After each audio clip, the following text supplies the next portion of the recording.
সাধারণ গণিতের set function থেকে যে এমসিকিউটা পরীক্ষায় অবশ্যই আসবে সেটি হচ্ছে এটি। দেখো, এই প্রশ্নটা 2023 সালে 5টা বোর্ড পরীক্ষায় আসছে।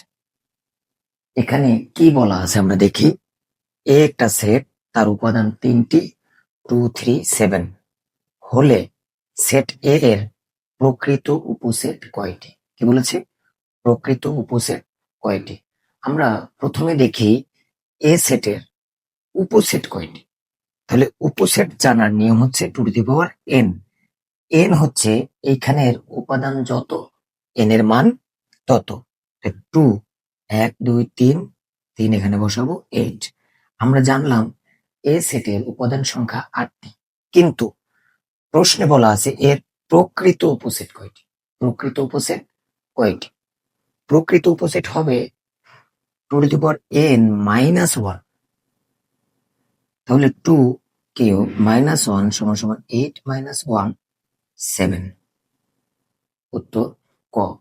এখন প্রশ্ন, কেন প্রকৃত উপসেট একটি কম হয়? আসো ব্যাখ্যা করি। আমরা এখন এ সেটের উপসেট গুলো লিখি। প্রথমে 2, তারপরে 3, তারপরে 7, তারপরে 2, 3, 2, 7, 3, 7, তারপরে 2, 3, 7, এরপর একটি ফাঁকা। এই হলো এ সেটের উপসেট গুলো। এখন এখানে উপসেট কতটি? 1, 2, 3, 4, 5, 6, 7, 8। কিন্তু প্রকৃত উপসেট একটি কম হবে। কেন কম হবে? কারণ হচ্ছে উপসেট হওয়ার শর্ত হচ্ছে এই সেটগুলোর প্রত্যেকটা উপাদান এই সেটের মধ্যে থাকবে। কিন্তু প্রকৃত উপসেট হওয়ার জন্য মূল সেটের থেকে উপসেটের একটি উপাদান কম থাকতে হবে, কমপক্ষে একটি উপাদান কম থাকতে হবে।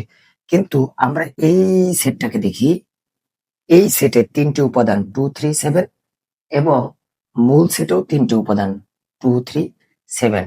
সেক্ষেত্রে এই সেটটি প্রকৃত উপসেট নয়। কাজেই এর প্রকৃত উপসেট হবে 7টি। আশা করি বুঝতে পেরেছো।